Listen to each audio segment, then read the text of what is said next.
Jake. I'm Tom. And we are VIMTV Velocities in Music, the best kept secret in music reviews. Returning for our second review from our new studio. It's kind of a work in progress if you didn't watch the last album review. This is a new kind of beginning for Velocities in Music. We have these rebirths every year. We change houses and redo a studio. And now we're kind of looking at the next 500 episodes. What are we going to do with Velocities in Music? And we got some really cool things planned, specifically relating to how we want to inform you guys about what our perspective is of just the general music reviewing scene, both written and video music reviews, and how we relate to it. What does Velocities in Music bring to the table, and how does that add value to you guys as music listeners? We think we have stumbled upon something really cool here as far as just logical music listening, breaking things down into specific functions of music, and then analyzing how those functions relate to us, and then applying that towards reviewing. And it's a whole different perspective, we think that you guys can empower you guys to become A, better music listeners, and B, find more music that you like. And I think that that's something really valuable that we all can experience together. So for this album, we're going to review Grace Potter and the Nocturnals, The Lion, the Beast, and the Beat. This is a brand new fourth album from 2012 from Grace Potter and the Nocturnals. We're really excited about this one because a lot of fans have been asking us to review this.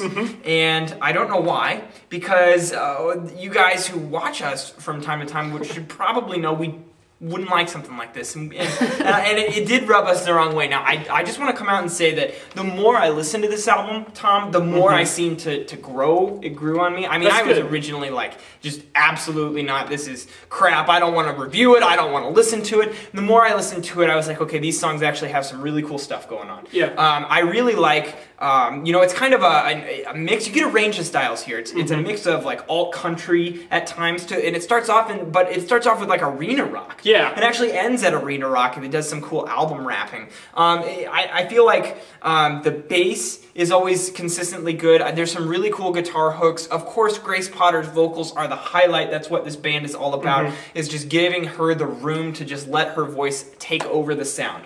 And I would say that that's, if you really are into vocals, this is a great band to check out. You know, but for me, and I think Tom personally, I think that's not something, vocals aren't something that we're specifically looking for to be exemplary when we listen to music. It just needs to be good enough, and I think that's good. Everyone values these different functions differently.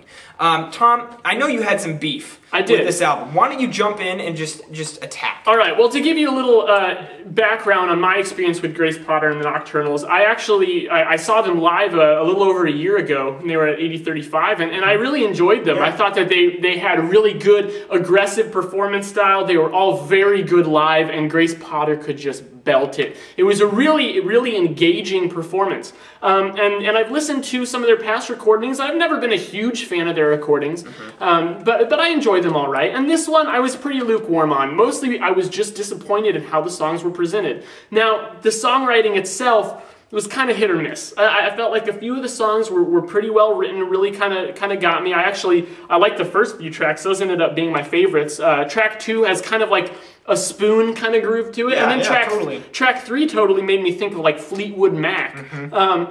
And I like that diverse range of styles. I believe it. I don't know if I'm getting confused with when I saw them live, or maybe it was a YouTube video I saw. But they perform a cover of "White Rabbit" by Jefferson Airplane. Oh, awesome! And I think that's really cool. So that variety of influences really comes out in their sound, and I like that, or at least comes out in their songwriting. But I feel like the way they presented that on this album really missed the mark for me. Because while you have this kind of alt country thing going on in the songwriting, the performance is definitely still in kind of a rock mode, as you said, kind of arena rock, you know?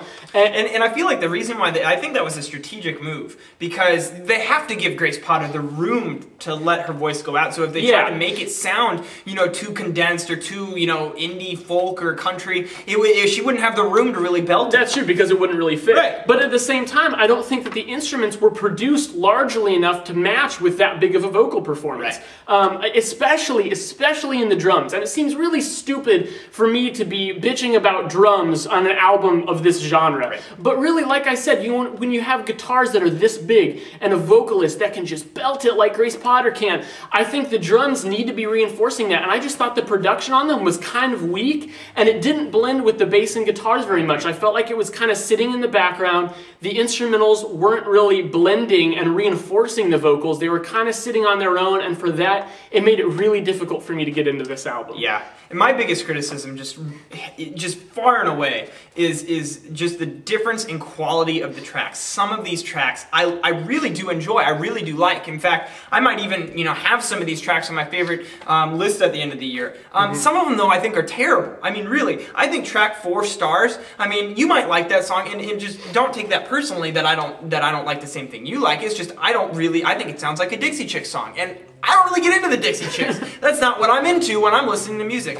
So that that quality difference, at least to me, really bothered me and made for a cumbersome album listen. I'm glad that you pointed out Stars in particular, because while I actually didn't mind that track too much, it was one of many songs that I felt were ballads on this album. Now some of them aren't, they're not like the most low-key, stripped-down ballads you can get, but still just the format in which they're written and the sentiment behind them really makes them come off as ballads. And I feel like there's like 4 or 5 tracks on this album like that. And once again, when you have a 5.5-minute kind of arena rock, guitar-heavy opener of an album, then you have like 4 or 5 ballads scattered throughout, I think that's a little unevenly distributed, right. And it brought it down a little bit for me. Plus, I got to point out, okay, the track Turntable, I really did not like that song at all. That song bothered me. And there's another song, maybe it was Keepsake, I don't remember for sure, it was on that back half, that sounded a lot like Rolling Stones, Miss You.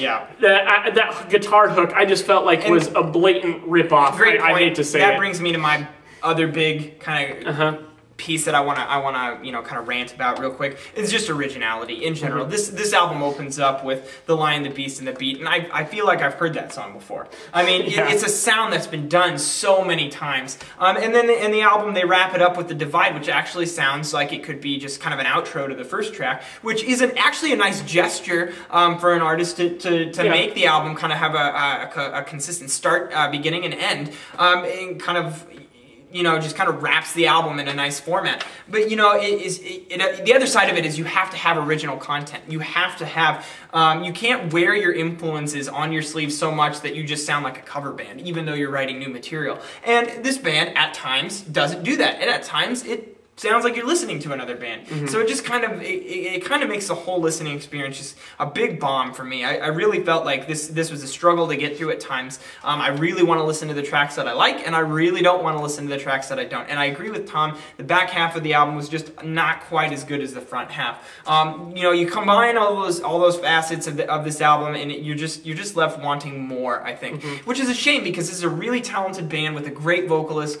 These guys clearly know how to rock. They just need to get first of all, a more original sound, and then kind of take a step back away from it, and when they're in the writing process, and say, does this sound good? Do these songs work together? Is there quality differences in the song? Is the style changes track to track so much that it's going to polarize listeners like this album does? And if so, maybe you should think about making it a little bit more cohesive, because I've seen bands come out and make great albums that are cohesive and original and please all their fans. It is possible. You just have to really think about what you're doing when you do it. And I just don't feel like these guys do it. Still, this grew on me a little bit over time. I probably started in like the low 50s. I came up to a 61. There are some good quality tracks here, so I think that at least, warrants a 61. I'm going to 58. I didn't hate it, but I probably won't come back to right around that 60 mark for us, guys. Let us know what you thought at www.velocitiesinmusic.com or youtube.com/velocitiesinmusic. Social networks. Please follow us on Facebook and Twitter, and comment. Please